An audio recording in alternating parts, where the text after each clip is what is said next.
Bienvenue pour ce second live Facebook réalisé par le cabinet Expert Invest.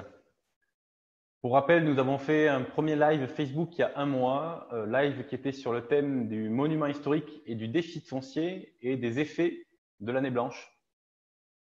Si vous n'avez pas pu visionner cette première vidéo, n'hésitez pas à venir sur notre page Facebook. Vous pourrez venir la regarder autant de fois que vous le souhaitez afin de parfaire vos connaissances sur le prélèvement à la source et des effets sur la fiscalité des revenus fonciers et du monument historique. Je vous invite tout de suite, n'hésitez pas bien sûr à liker et à partager cette page avec vos amis puisque toute personne doit avoir connaissance sur la loi Malraux et des effets que ça peut avoir cette année puisqu'il y a bien sûr des questions qui se posent. Déjà, qu'est-ce que la loi Malraux? Quels sont les effets malgré l'année blanche, hein? Est-ce que ça marche quand même? Si oui, comment? On va aussi aborder le fait qu'il y a une nouvelle version de loi Malraux qui est arrivée en 2017, donc on va principalement aborder que cette version-là. Donc n'hésitez pas, hein, n'hésitez pas à liker, à partager pour que tout le monde puisse accéder à cette vidéo.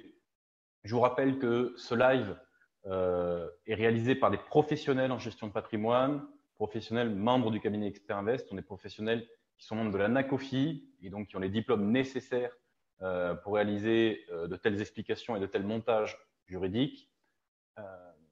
Donc, attention, ce sont des spécialistes qui sont à la fois spécialisés dans la fiscalité, dans les placements financiers, dans le crédit, dans l'immobilier et qui donc ne réalisent que ça de leur journée. Il faut faire toujours attention à avoir un bon professionnel en face de soi et pas quelqu'un qui n'a aucune compétence.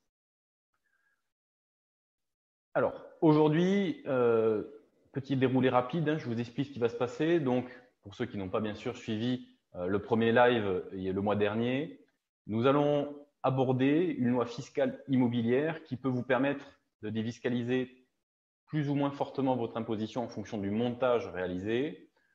Cette loi, c'est la loi Malraux, qui est une loi qui existe depuis de nombreuses années en France. Ce ne sont pas des mécanismes ponctuels ou éphémères comme les lois Duflot, Pinel ou Sellier. C'est un mécanisme qui existe depuis de nombreuses années. Donc, on va commencer par regarder en quoi consiste cette loi, hein, tout simplement, d'un point de vue patrimonial, d'un point de vue fiscal. Nous irons un petit peu plus loin avec des exemples. Vous verrez que j'ai pris des exemples de biens qui existent actuellement en commercialisation, biens publics. On ira un petit peu plus loin aussi avec différents cas d'imposition. Des personnes qui auront différentes impositions auront un intérêt particulier à aller sur tel montage ou tel autre. Donc, on abordera ça dans les exemples dans une seconde partie. Et enfin, pour finir, vous pourrez poser toutes les questions qui vous passent par la tête, liées forcément à ce live. Mais si jamais vous avez d'autres questions qui peuvent peut-être être en rapport avec notre live précédent, si vous avez des questions sur le déficit foncier et le monument historique, j'y répondrai en toute fin de live. Je vous propose donc que l'on démarre. Petit rappel quand même important, il faut savoir qu'en loi fiscale immobilière, il y a 5 grandes lois. Vous avez la loi Censi-Bouvard, la loi Pinel, la loi Malraux, la loi déficit foncier et la loi monument historique. Ce qu'il faut bien savoir, c'est que chaque loi a son propre spectre d'utilité dans le sens où elles sont pleinement efficaces à partir d'un certain niveau d'imposition. Si vous êtes en dehors de ce niveau d'imposition, ça ne veut pas dire qu'elle ne sera pas efficace. On pourra peut-être l'appliquer, mais ce sera seulement au cas par cas et il faudra l'avis d'un professionnel pour décider d'appliquer cette loi malgré votre situation. À titre d'exemple, retenez que la loi Censi-Bouvard est pleinement efficace jusqu'à 2500 voire 3000 euros d'impôt. La loi Pinel est très intéressante de 2500 euros d'impôt jusqu'à 10 000 euros. La loi Malraux est très intéressante de 8 000 euros d'impôt jusqu'à 30 000, 40 000 euros d'impôt. Au-dessus, on a la loi Monument historique qui est intéressante à partir de 30, 35, 40 000 euros d'impôt jusqu'à aucune limite, bien sûr. On ne va pas investir pour des milliards, hein, mais on peut avoir facilement des personnes avec 100 000 euros d'impôt qui sont aidées par cette loi Monument historique. Et enfin, on a la loi déficit foncier qui est un petit peu à part, puisque cette loi déficit foncier est vraiment utile pour les revenus fonciers quand les autres viennent toucher soit les revenus professionnels, soit tout type de revenus. Aujourd'hui, donc, on va s'occuper de la loi Malraux. La loi Malraux est une loi qui a une forte capacité de défiscalisation. Hein, comme je vous l'ai expliqué, on peut commencer à partir de 8 000 € d'imposition jusqu'à 30, 35, 40 000. Au-dessus, je pense qu'il faut changer de loi et passer sur du monument historique. Je vous propose que l'on commence par une petite présentation de la loi Malraux avant d'attaquer les exemples. Cette présentation va se découper en 2 temps. Vous avez le fait que cette loi est une loi qui est patrimoniale. On est sur quelque chose qui est très différent de biens tels que la loi Pinel, loi qui est parfois décriée, pas forcément à juste titre. Hein. Il y a des biens Pinel qui valent le coup. Et en même temps, c'est une loi qui est fortement défiscalisante. Alors, ce n'est pas un mécanisme aussi simple que sur une loi Pinel, mais c'est un mécanisme qui se comprend assez facilement et nous allons le voir ensemble par la suite. Enfin, pour finir cette présentation, je ferai un petit lien avec le live précédent sur la question de l'année blanche. Quels sont les effets de l'année blanche sur la loi Malraux? Est-ce que ça vaut quand même le coup d'investir en 2018? Alors, qu'est-ce que la loi Malraux? Très bien. Une loi à visée patrimoniale. Pourquoi? La loi Malraux vous permet d'investir dans des immeubles qui sont en centre-ville, de grandes villes, généralement plus de 100 000 habitants, et dans des centres-villes classés. On investit uniquement dans de l'ancien, où il y a besoin de travaux et de réhabilitation. L'objectif est seulement de réhabiliter, de restaurer les beaux immeubles des centres-villes de France. Pour exemple, pour les Toulousains, c'est comme si on avait un bien qui se trouve rue Alsace-Lorraine. À Albi, on serait face à la cathédrale. À Avignon, on serait au niveau de la Cité des Papes. À Bordeaux, on serait dans le Triangle d'Or, près des quais et de l'Opéra. Donc, on a des quartiers à haute valeur patrimoniale et cette loi permet d'acquérir un bien dans ces quartiers-là avec une aide fiscale qui peut être relativement forte. Ce qu'il faut savoir, c'est que ce qui est intéressant avec cette loi-là, et c'est la différence peut-être parfois avec certaines lois dans le neuf, c'est que l'on a des biens qui cumulent finalement tout ce que recherchent les investisseurs. Il y a à la fois la question de la location. Elle ne posera pas de souci puisque vous allez dans l'hyper-centre-ville de villes de plus ou moins grande taille. Généralement, donc, ce sont les biens les plus prisés par les locataires, du moins pour ceux qui vivent et travaillent dans le centre-ville. Bien sûr, ceux qui travaillent à une demi-heure ou 3/4 du centre-ville n'auront pas forcément envie de vivre dans le centre-ville. Et l'autre point, c'est la revente, qui est parfois décriée dans le neuf. Ici, on est sur des biens anciens qui ont des qualités de prestation supérieures. On peut avoir des appartements avec des pierres de taille à l'intérieur, on peut avoir du parquet massif. Donc, on va avoir une qualité de prestation qui vous permettra à l'avenir de revendre plus facilement le bien et en même temps, pourquoi pas aussi de le garder puisque la location ne posera pas de souci. Puisqu'en plus, il faut penser que niveau revente, du fait de l'emplacement et de la qualité de prestation, ça ne pose pas de problème particulier. Point important sur cette loi, il faut faire appel à des professionnels. En effet, généralement, on peut avoir envie de se dire « Tiens, je vais trouver un foncier moi-même, je vais réaliser les travaux moi-même et puis je vais essayer de défiscaliser comme ça en ayant des coûts rabaissés. » Il faut faire attention à ça. Tout d'abord, bon, on ne trouve pas des fonciers aussi facilement que ça, surtout à des bons prix. Je prends l'exemple de Toulouse. Il existe très très peu de biens Malraux sur Toulouse, si ce n'est aucun. C'est vraiment à la marge. De plus, les travaux, quand vous les réalisez vous-même, les coûts peuvent dévier de façon exponentielle, alors que là, ce sont des professionnels qui savent exactement chiffrer les travaux et qui vont réaliser pour vous l'entièreté des travaux, vous donner une date de livraison et vous savez exactement, clé en main, ce que vous allez avoir comme bien, quand est-ce que vous allez l'avoir et quelle aide fiscale vous allez avoir. Donc, pensez toujours à passer par des professionnels, tant d'un point de vue fiscal qu'au niveau du chantier. Je reviens justement sur ce côté fiscal. Il faut voir que c'est une loi qui est très défiscalisante. On prendra des exemples ensuite, mais pourquoi elle est défiscalisante? Ce sont des biens, comme je vous disais, qui ont besoin de beaucoup de travaux. Parce qu'on ne va pas refaire que l'appartement, on ne va pas refaire que la cuisine, l'électricité, la peinture, quelques placards par-ci par-là. Non, non, on va plus loin. On va aussi refaire la façade. Il va y avoir des travaux sur les parties communes qui vont être intégralement refaites. On va avoir des travaux sur tout ce qui est toiture. Il faut voir que ce sont des biens qui ont des décennies et des décennies. Donc, ils sont parfois rongés par l'humidité et il y a besoin parfois de faire des travaux qui sont extrêmement lourds. Dans ce cas, il faut comprendre que les travaux vont représenter une partie très importante de la valeur du bien. Généralement, on a une quote-part qui dépasse les 50%. Ça veut dire que si vous avez un bien qui vaut 100 000 euros à l'acquisition de travaux compris, vous avez 50 000 euros de foncier, 50 000 euros de travaux. Mais vous pouvez avoir des biens aussi qui peuvent monter. Le maximum que j'ai vu est de 90% par travaux. Bon, c'était un programme très atypique. Généralement, sur le maximum, on va aussi entre 70 et 80% de cote par travaux, ce qui veut dire que pour 100 000 euros d'investissement, vous avez une valeur foncière qui est de 20 000 euros et une valeur travaux qui va représenter autour de 80 000 euros. À cette valeur travaux, et c'est ça qui compte pour l'aide fiscale, vous allez avoir une aide qui va être de 30% par rapport à la valeur travaux. Je m'explique. Pour 100 000 euros de travaux, vous allez avoir le droit de déduire 30% d'aide fiscale sur vos revenus, sur votre imposition.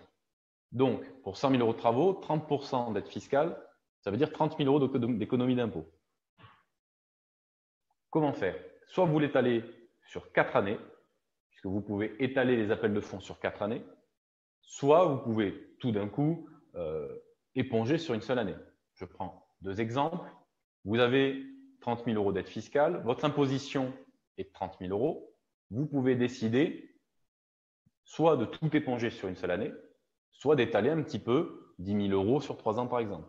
Si vous avez 10 000 euros d'impôt, vous allez étaler, de faire en sorte que vous ayez 10 000 euros par année pendant 3 ans. Attention, si vous avez plus d'aide fiscale que d'impôt, ce n'est pas un crédit d'impôt. Par contre, il y a un mécanisme de report qui existe et ce report vous laisse 3 années pour venir utiliser le surplus d'aide fiscale. Ce qui veut dire qu'une personne qui va avoir défiscalisé pendant 3 ans et qui ensuite a un cumul restant, il va pouvoir défiscaliser pendant 1, 2, 3 années supplémentaires pour pouvoir aller chercher le complément d'impôt nécessaire. Point important en termes de mécanisme, vous ne pouvez pas réaliser plus de 400 000 euros de travaux sur 4 ans. Ce qui veut dire maximum 120 000 euros d'aide fiscale sur 4 ans. On peut même aller un peu plus loin, ça veut dire 120 000 euros en dette fiscale sur 4 ans, plus 3 avec le report. C'est un point très important. Ce qui veut dire que si vous réalisez 600 000 euros de travaux en 4 ans, eh bien, la partie de 400 à 600 000 euros sera, comme qui dirait, perdue. Ce qui veut dire que la rentabilité finale du montage sera moins bonne. Point important tout de même, pensez-y bien, il y a bien sûr une autre contrepartie qui est la location. La location ici est de 9 années obligatoire et c'est la location à titre de résidence principale. Vous ne pouvez pas avoir de location type Airbnb. En comparaison, une loi Pinel, ça peut être du 6, 9 ou 12 ans. Ici, ce n'est pas modulable, c'est uniquement du 9 ans. Alors, maintenant, quels sont les effets de l'année blanche sur le bien fiscal, sur l'investissement 2018?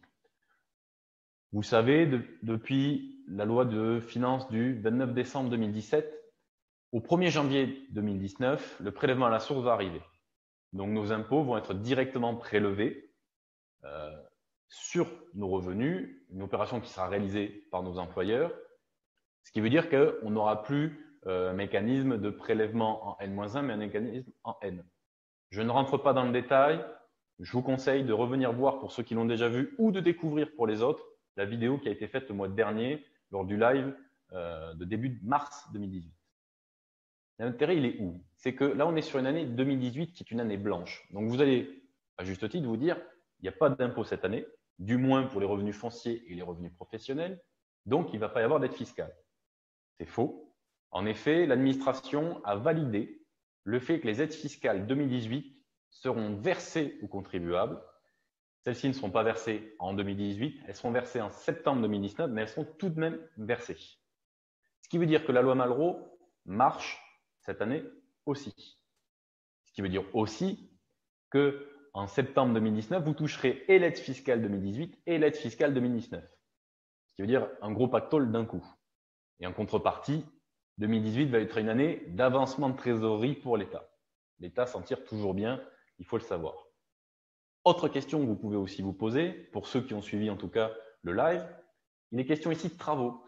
Pour ceux qui ont suivi, pour la loi en déficit foncier, la loi monument historique, il y a un bonus de 50% de travaux en 2019 pour tous travaux réalisés en 2018.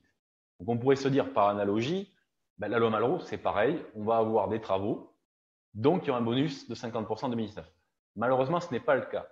Pourquoi? Il faut voir que les lois de déficit foncier et de monuments historiques sont des lois qui permettent de réduire l'assiette d'imposition. L'assiette d'imposition des revenus fonciers ou l'assiette d'imposition des revenus de type professionnel pour les monuments historiques.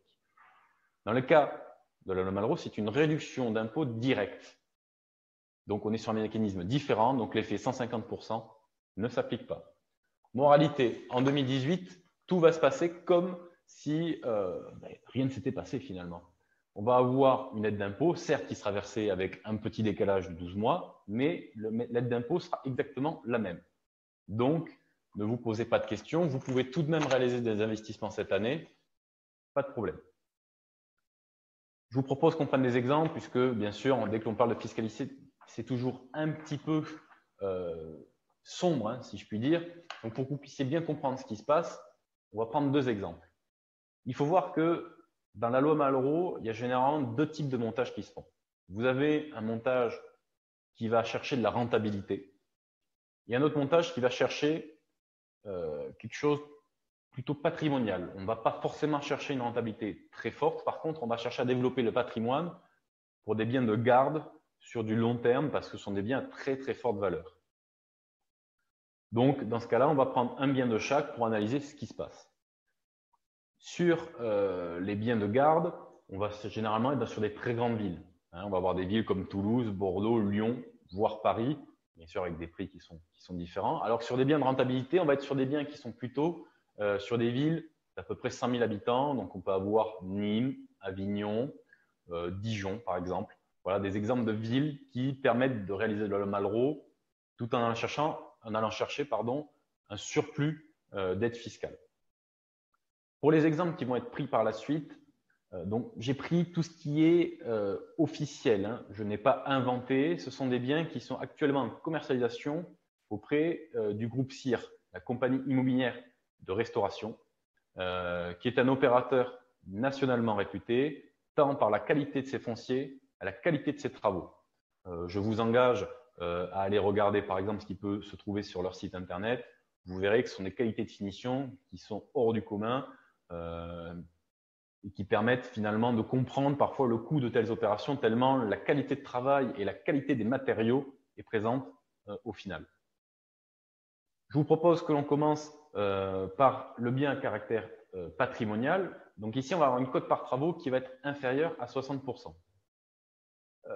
60% de travaux, ce qui veut dire généralement, on va être entre 50 et 60%. Je vous reprends l'exemple de tout à l'heure. On a un bien qui vaut 100 000 euros. La cote par travaux étant de 50 000, ça veut dire qu'il y a eu 50 000 euros de travaux dedans. 50 000 de foncier, 50 000 de travaux. Dans le cas de l'exemple que j'ai pris aujourd'hui, c'est un bien qui est bien sûr en commercialisation actuellement. C'est un bien qui est dans le centre-ville et je dirais même dans l'hyper-centre-ville de Bordeaux. On a un bien qui a une cote par travaux de 52% et les travaux représentent 444 000 euros. On est bien sûr sur des biens à haute valeur patrimoniale.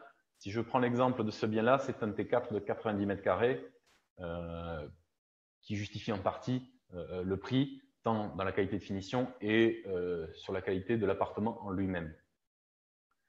On va prendre deux cas, puisqu'ici, un exemple d'un tel montage, très élevé certes, est intéressant pour deux types d'imposition. On a l'intérêt pour la personne qui a 20 000 euros d'impôt et l'intérêt pour la personne qui a 40 000 euros d'impôt. Prenons la personne qui a 20 000 euros d'impôt. Comme je vous ai dit, on ne peut pas faire plus de 400 000 euros de travaux sur 4 ans. Ici, on est légèrement supérieur à 400 000 euros, donc on reste dans la limite fiscale. Ce qui fait une aide fiscale maximum de 120 000 euros qui doit être étalée sur 4 années, plus 3 ans de report. Dans le cas de l'imposition de 20 000 euros, les 4 premières années, avec des appels de fonds bien calculés, on va avoir 80 000 euros, 4 fois 20 000 euros, qui vont être récupérés en aide fiscale. Il va donc rester, par rapport aux 120 000 euros d'aide fiscale, 40 000 euros non utilisés. Ces 40 000 euros vont être utilisés pendant le report de 3 ans soit la personne décidera de faire un report de 2 fois 20 000 €, soit elle décidera de l'étaler un peu plus longtemps dans le temps. Si on va un petit peu plus loin, maintenant, on a la personne qui a 40 000 € d'impôt. Pour 40 000 € d'impôt, si je prends 120 000 € d'imposition, ben, elle va décider tout simplement soit d'étaler sur 3 années, 3 fois 40 000 € et elle aura tout utilisé, soit elle va faire des appels de fonds un peu plus petits, sur 4 années, avec une quatrième année un peu plus forte, pour étaler au maximum l'aide fiscale dans le temps. Alors certes, il lui restera un petit peu d'imposition chaque année. Au lieu de payer 40 000 € d'impôt, il lui restera 10 000, 15 000, mais au moins, elle aura réduit ses impôts, mais l'aide fiscale durera plus longtemps. Donc ça, c'est une stratégie à voir si on décide de tout retirer ou d'étaler. Si on regarde un petit peu plus loin, on a vu ici qu'on avait donc approximativement 120 000 € d'aide fiscale. Par rapport à la valeur du bien, ça fait une aide fiscale qui est de 15 %. La logique ici est bien de se dire que l'on ne vise pas la fiscalité en numéro 1, on vise la fiscalité comme une aide pour acquérir un bien que l'on va garder dans le temps. C'est le moyen d'acquérir des biens dans les hypercentres-villes de très grandes villes comme Bordeaux, Paris, Lyon, Toulouse. Ce sont des biens qui valent normalement très cher parce que entre le prix du foncier et les travaux, ce sont des biens qui ont quand même une certaine valeur. Et l'aide fiscale permet de mettre un pied dans ce type de bien et de garder le bien dans le temps. A contrario, et c'est ce que je vous disais, on peut essayer par contre de chercher de la rentabilité. On ne va pas forcément chercher à garder le bien 15 ou 20 ans, on va garder les 9 années obligatoires fiscales et pourquoi pas le revendre ensuite pour essayer de gagner un petit peu d'argent. Dans ce cas-là, on va chercher une quote-part travaux plus importante. Et c'est ce que je vous disais tout à l'heure. Généralement, les quotes-parts importantes vont être de 70 à 80 % d'imposition. Dans l'exemple que j'ai choisi ici, on est sur une ville de plus de 100 000 habitants, une ville qui est en fait la ville de Nîmes, que certaines connaissent très bien. On est sur un bien qui est à proximité des arènes, donc en plein centre-ville. On est sur un bien où il y a une quote-part travaux de 77 %, ce qui est vraiment une tranche très haute de nos jours, soit une valeur totale de travaux de 266 000 €. Si on regarde l'aide fiscale, donc ça fait 30 % d'aide fiscale, ça fait une aide fiscale qui est d'approximativement 80 000 €. Alors, on va reprendre deux cas ici aussi. On va prendre le cas d'une imposition de 20 000 € et le cas d'une imposition de 12 000 €. Dans le cas de l'imposition de 20 000 €, le calcul est simple, un petit peu comme tout à l'heure pour les 40 000 € d'imposition sur Bordeaux. La personne peut choisir soit d'éponger tous ses impôts pendant 4 ans et après il n'y aura plus rien, soit d'en éponger un petit peu moins et d'en garder pour le report sur les 3 années restantes. Ce qui est intéressant, c'est qu'on peut aussi descendre plus bas en imposition. Pour une imposition à 12 000 €, sur 4 années, on va avoir 48 000 € d'économie d'impôt gagnée. Puis, on le voit bien, il y a un reliquat de 22 000 €. Ces 22 000 € vont être épongés pendant un peu plus de 2 années, avec le report de 3 ans, 12 000 € la première année, 12 000 € la deuxième année. Et ensuite, pour le reliquat, on aura un reliquat de l'ordre de à peu près 8 000 – 10 000 € sur la troisième année. Donc, il restera un petit peu d'imposition, mais la personne qui aura réalisé un tel investissement aura éliminé quasiment 7 années d'imposition. Si on va un petit peu plus loin, on voit ici qu'il y a 80 000 € d'aide fiscale. L'aide fiscale, ici, représente 23 %, légèrement plus, de l'investissement. Ce qui veut donc dire qu'on a une aide fiscale qui est plus importante que sur des biens de type Pinel. Si je reprends l'exemple Pinel, c'est 18 % sur 9 ans. Là, on a 23 % pour 9 ans de garde, et j'irai même plus loin, 23 % dans notre cas pour 7 années d'impôts éliminés. Donc, on a une aide fiscale qui est vraiment beaucoup plus forte. Pour des biens qui ont une valeur supérieure, on est sur de l'ancien, des matériaux de qualité, du moins de qualité supérieure à ce qu'on a le neuf, puisque dans le neuf, on peut trouver aussi des appartements de qualité. Et on a des emplacements qui peuvent faire rêver. On peut avoir des emplacements qui sont dans les quartiers les plus cotés de Bordeaux, les quartiers les plus cotés de Toulouse. Donc, ça donne envie. Donc, on a une aide fiscale qui finalement est bien plus importante pour une valeur patrimoniale qui est supérieure. D'où l'intérêt de réaliser de telles lois. Je vous rassure tout de suite, certes, les exemples peuvent être élitistes, mais on peut avoir des montages bien plus simplifiés. on a des montages généralement qui peuvent commencer à partir de 115 000, 125 000 euros pour un appartement. Et comme je vous disais, généralement, le montant d'impôt où on peut justifier un tel montage commence aux alentours de 8 000 euros d'impôt. Parfois, on peut réfléchir un peu en dessous, mais on gardera cet ordre de grandeur. Voilà, je viens de vous présenter rapidement tout ce qui est lié à la partie fiscale et patrimoniale de la Malraux. Je vous ai présenté 2 exemples. Je vous propose de m'écrire quelques questions pour ceux qui ont des questions à propos de cette loi. Si vous avez d'autres questions, n'hésitez pas à me les poser, j'y répondrai avec plaisir. Voici donc maintenant les questions réalisées pendant le live Facebook.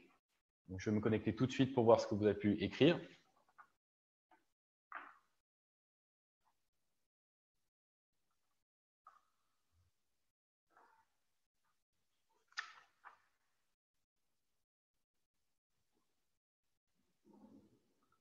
Alors, pour le moment, je ne vois aucune question particulière. N'hésitez pas hein, vraiment si vous avez la moindre question tant sur la loi Malraux que sur d'autres biens. On peut avoir des questions aussi sur le live précédent, le live de déficit foncier, monument historique.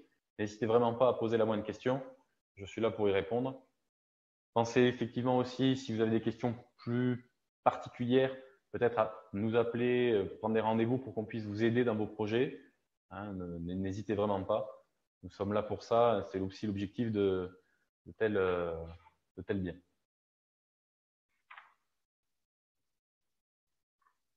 Alors, voyons voir.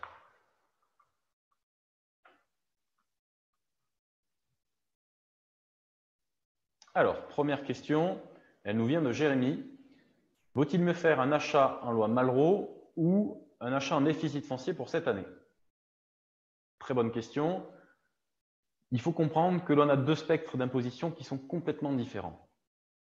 Sur de la loi Malraux, on va venir réduire votre imposition. Mais votre imposition, tout type de revenus confondus. Revenus d'impôt qui amène de l'impôt sur le revenu. Donc, ça peut être à la fois une imposition provenant de revenus fonciers, mais on n'éliminera pas par contre les prélèvements sociaux. Et on peut avoir une imposition qui va être généralement liée à vos revenus professionnels. La loi déficit foncier, elle, vous permet de gommer vos déficits fonciers, enfin vos revenus fonciers sur 2018 et jusqu'à 10 années supplémentaires. Elle n'est uniquement intéressante que si vous avez des revenus fonciers un minimum conséquent.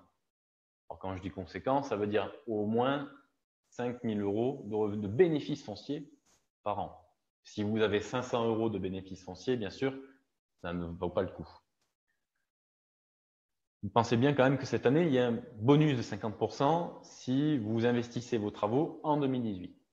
Donc, moralité, la loi Malraux va vous servir si vous n'avez aucun revenu foncier et une imposition supérieure à 8 000 euros. Si vous avez des revenus fonciers et une imposition réelle, hein, vaut mieux avoir quand même 2, 3, 4, 5 000 euros d'impôts chaque année, sinon ça ne vaut pas forcément le coup. Dans ce cas-là, le déficit foncier vous aidera. Donc, il faut vraiment faire attention à la typologie de revenus que vous avez en fonction d'une loi servira ou bien une autre.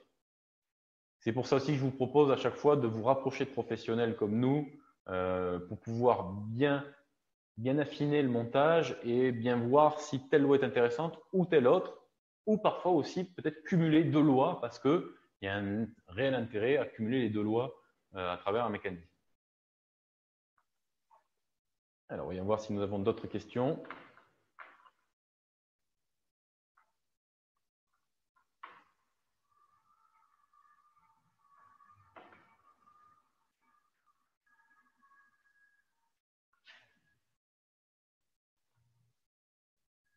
On a une question de Patrick qui me dit vaut-il mieux faire une loi Pinel ou une loi Malraux?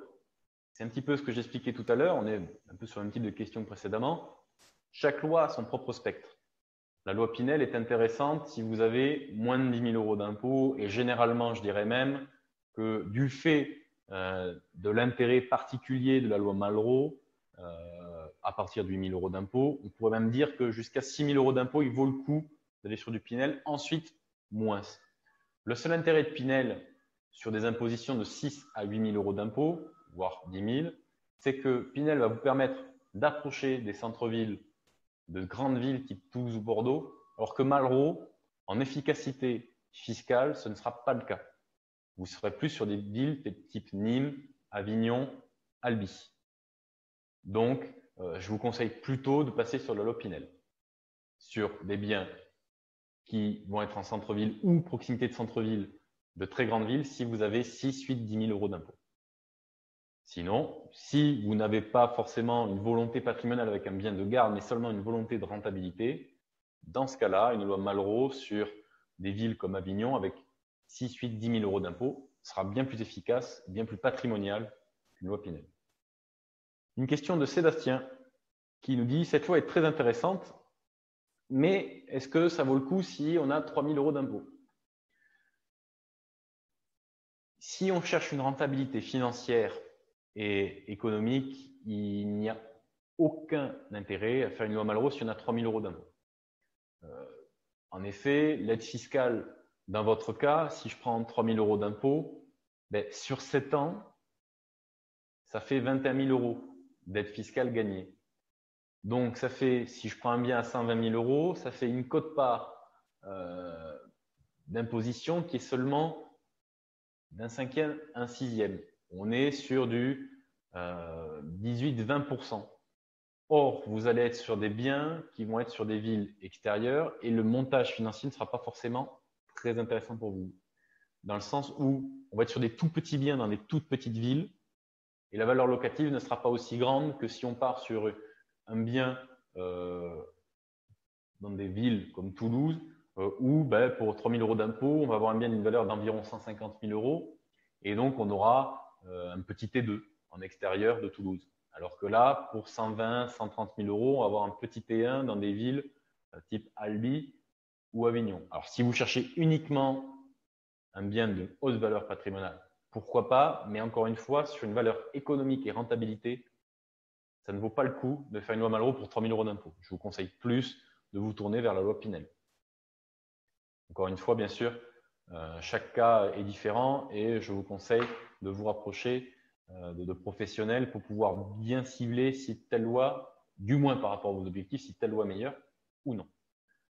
Encore une fois, là, comme je vous disais, pour 3 000 euros d'impôt, retenez plutôt la loi Pinel. Si je devais rester très basique, Malraux sera vraiment intéressant. Pourquoi pas à partir de 6 000, 7 000 et vraiment à partir de 8, voire 10 000 euros d'impôt pour avoir une vraie rentabilité et un vrai retour sur investissement. Avons-nous d'autres questions? Voyons voir ça.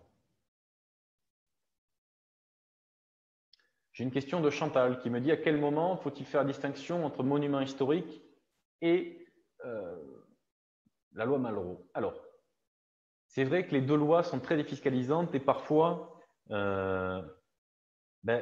sont assez proches en termes de rayon d'action. On va avoir la loi Malraux qui va vous permettre de défiscaliser de 7 000 à 8 000 euros d'impôts jusqu'à 30 000 à 40 000 euros d'impôts. La loi monument historique va vous être utile à partir de 30 000 euros d'impôts jusqu'à 100 000, 150 000 euros d'impôts. Donc, on est vraiment sur la loi Malraux, sur des budgets, sur des capacités d'investissement et des revenus qui sont parmi les plus élitistes au niveau de la population. La loi Malraux, le seul cas où elle peut être intéressante pour des personnes comme vous et moi, ce sera en 2018 dans le cas de revenus exceptionnels. D'ailleurs, je vous conseille de revenir voir le live que nous avons fait le mois dernier qui traite de cette question-là. Autre intérêt de faire de la loi monument historique, c'est que ce bien, dans le cadre de succession, n'entre pas dans le passif successoral. Pardon, plutôt dans l'actif successoral, dans le sens où, ce bien-là, si vous venez à quitter ce monde, passera dans le patrimoine de vos enfants sans qu'il n'ait le moindre frais à payer. Donc finalement, le seul intérêt d'opter pour une imposition entre 30 000 et 40 000 euros d'impôt entre la loi Malraux et la loi monument historique, ça va être la question de la succession. Si vous approchez de votre succession, parce que vous êtes en fin de vie, vous le savez, du fait de votre âge ou de problèmes de santé, une loi monument historique sera plus intéressante. Sinon, loi Malraux, loi monument historique, l'aide fiscale sera assez équivalente et donc ne il n'y aura pas d'utilité à passer par l'une ou par l'autre. Vous pourrez à la fois étudier des biens en loi Malraux ou des biens en monuments historiques. J'ai une autre question. Alors, on a Thomas qui pose la question, peut-on faire une loi Malraux en plus d'une loi Pinel? Tout à fait, on peut très bien réaliser les deux. Il faut comprendre que la loi Pinel est utile jusqu'à 10 000 € d'impôts par an. Il y a une loi qui plafonne l'aide fiscale pour ce type de mécanisme. Alors que pour la loi Malraux, il n'y a pas de plafonnement. Ce qui veut dire qu'il y a deux stratégies. Vous pouvez avoir 20 000 € d'impôts, vous avez déjà 10 000 € d'aide fiscale Pinel, et il vous reste 10 000 € à défiscaliser. Vous pouvez très bien rajouter une loi Malraux en plus. De la même manière, vous pouvez avoir 30 000 € d'impôts, en défiscaliser déjà 20 ou 25 000 avec une loi Malraux, et aller chercher un complément d'imposition, d'aide fiscale, avec une loi Pinel, aller chercher les 5-10 000 qui vous manquent. Donc, il n'y a absolument aucun problème à cumuler les deux lois. Autre question de Thomas, je viens d'y répondre, c'était quel est le plafonnement des niches fiscales? Il est de 10 000 € actuellement. Si vous avez des biens qui proviennent de plus en amont dans le temps, par exemple un bien périsol, le plafonnement à l'époque était de 18 000 €. Donc il faut encore une fois faire une étude approfondie de vos biens et en fonction, on pourra aller un petit peu plus loin dans le plafonnement et savoir quelle est votre éligibilité Pinel, savoir aussi jusqu'où vous êtes allé et s'il vaut mieux passer par une loi Malraux, une loi Pinel ou tout simplement faire un cumul parce que les opportunités en termes de biens préconisent d'aller chercher les deux de façon temporaire. Alors, est-ce qu'il reste d'autres questions? N'hésitez pas avant la fin de ce live.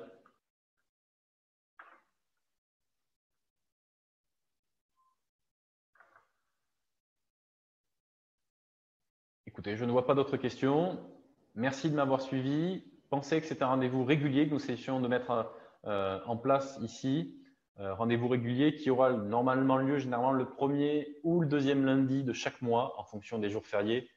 Ce mois-ci, on n'a pas pu faire le premier lundi puisqu'il était férié. Le prochain live aura lieu exceptionnellement en juin.